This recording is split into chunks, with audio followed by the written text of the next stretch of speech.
All right. Why is change so hard? So this past week, I guess I kind of had like a little bit of a setback, which is unfortunate.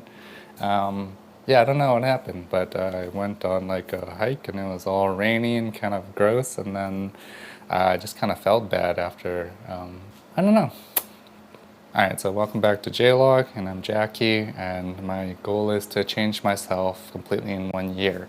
So I've been trying to do a bunch of things like jogging and improving my speaking abilities and being more confident and not kind of giving into anxiety and trying to make my own choices a little bit more. Unfortunately, I feel like a little bit more off this week. So this past weekend, my girlfriend and her sister was visiting, and I set up like a hike that I wanted to do. I was kind of excited to go on this hike, and I've done it before, Norvan Falls. It's quite pretty. It has like these little sections, and every time you go through a new section, it looks kind of completely different. And it was really pretty, and kind of like a nice, simple hike when I did it. It was pretty long, like about 11 kilometers or something, but it's not very steep. So I figured it'd be like a fun hike. But just so happened that this weekend it started like raining like crazy. Well, maybe not like crazy, but it doesn't rain a lot here in Vancouver in the summer. And it just happened to rain that day. So as we trekked on, I could tell that, a couple of people, we were kind of getting tired and it was gloomy looking. And then by the time we like reached the actual falls, it actually started raining. So the whole way back, we were just sort of like drizzled on, and it was kind of gross and miserable. But for some reason after that whole thing, yeah, I just felt kind of off. And I started eating more poorly. We were also supposed to see a concert the next day. Alabama Shakes was coming to town. And I was pretty excited to do that too, but it was just like so tired. And the next day I was so sleepy. And for the rest of the week, it just kind of continued on and on. And because I was tired and grumpy and stressed, I started like eating more poorly. I bought like chocolate muffins, which I probably shouldn't have done. Somehow these choices just all stacked up on top of each other, and I kind of felt gross all week, which is, yeah, too bad, because I was feeling pretty good last week, and I was starting to make videos again, and I was going to be like more confident and, have more energy to go and out and face things and keep making progress. But yeah, this whole week has just been like a setback, like immediately. But I guess all progress is kind of like that. Weirdly enough, I've been like looking at stock charts and trying to learn trading and stuff, and like things never go as you anticipate. They kind of like go a little chaotically and a little randomly. And weirdly enough, just I guess I'm starting to like dream about stock charts, but I start thinking about life in the same way. It's a lot of push and pull. There's a lot of different dimensions, like your job, like your friends, like your love life, your finances or whatever, but it never like goes in a straight line. It's always kind of like back and forth. So I guess I kind of had like a drawback kind of week, but I'm hoping like ultimately it'll progress. It also sucks because I've been running a lot, and that's to improve my stamina and my general like physical capabilities, and that'll improve my way of dealing with stress, which I think boosts a lot of confidence.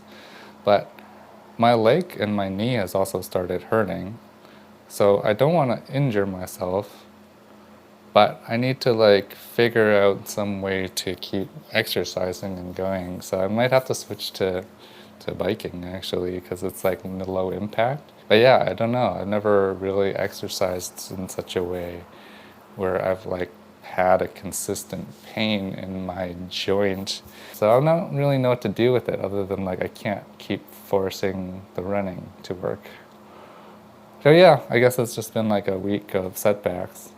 Yeah, weirdly enough, in these stock tradings, like I'm just starting to learn, but there's this idea of like support and resistance, which is like when price goes to a certain point, there's a lot of people wanting to sell, so it's likely to like bank off, or when it drops a certain amount, it's like likely to push up because a lot of people have buy orders. But it basically works kind of like these invisible walls. Why am I talking about that?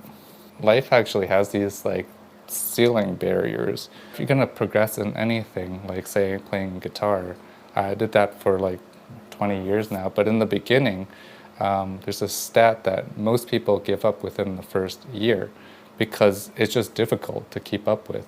And the first hurdle is like you try to hold the strings and learn to strum, of course, and you learn the weird shapes that your hand normally doesn't make. But the first barrier is that your fingers just hurt like hell.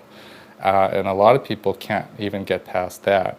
They think, you just press some strings, but it's like you have very sensitive nerves on your fingertips. And the fact that you're just crushing them with high like pressure, it hurts a lot for not a short period of time, not like a few days, but like weeks and months. And eventually you get calluses, and eventually the calluses go away and like your nerves, I guess, probably die off or they numb off. But even getting like past that barrier is like a huge push. That doesn't even include like actually getting good at holding the strings and strumming them so you actually get like a clear sound and a clear tone. And then there's things like strumming patterns and being able to switch chords fast enough, and then you hit the bar chords, which are really weird to do when you first do them. But what I'm saying is that there's like, every time you progress, you're gonna like hit the ceiling, and then you're gonna like progress a little bit more, and then you have to like hit another ceiling that you have to break through, and so on and so forth. So if you never like break past one of the ceilings, you don't really get anywhere. You just end up plateauing, or you give up, and like your skills actually drop because you like don't practice anymore and you give it up. Funnily enough, when I first bought guitars, I went with a couple of friends from university when I was like in my early 20s, and I finally had like my first part-time job and had some money, and we went to like X Music to go pick up guitars, and we were super excited.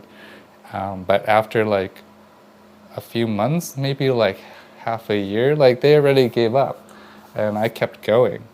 But that's kind of like how most things work. Right now I'm trying to like improve at making these videos and improving my physical fitness and trying to like find some way to, I don't know, like a different way to live my life. And there's just like ceilings and barriers everywhere. And I guess one of them is like my leg hurting. One of them is like my skin getting bad again. Another one is like, how do I actually make money? Another one is like, how do I make videos like better? How do I speak more clearly and more engaging in a way, and packaging and all that jazz, and like having to put in all this extra work for production. I don't know, but I guess that's the challenge. I have pushed past certain barriers. I have gotten better. I've gotten more fit. Starting to learn to like use my voice better. I'm starting to write again in like the way that I really want to, not like in the way I think people want to hear it. So yeah, I gotta like keep going and see if I can keep pushing past these barriers. But I guess this past week in this update was that I just hit these ceilings, a bunch of them all at once, and that's I guess sort of what happens sometimes. So yeah, we'll see what the next week holds. And yeah, I'll try to keep doing these every week. So yeah, so if you want to keep up and you're doing your own personal kind of like improvement journey, like maybe you can follow along. So yeah, that's it for this time. Until next time, see you later.